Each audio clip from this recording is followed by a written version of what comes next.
আলহামদুলিল্লাহ, আমরা আজকে আপনার পেঁপে গাছের মাঝে সার দিব। এটাতে আমরা পটাশ, টিএসপি, তারপর জিম সার, তারপর আপনার এই কেঁচু সার যেটা এটা মিক্স করলাম।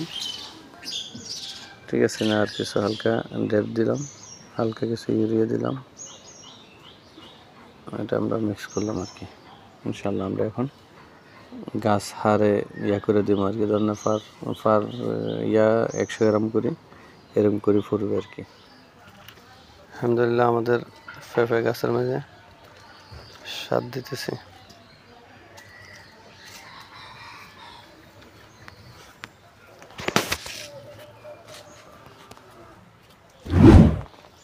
আর আমার এই চ্যানেল যদি আপনাদের কাছে ভালো লেগে থাকে তাহলে সাবস্ক্রাইব করবেন, লাইক শেয়ার কমেন্ট করবেন।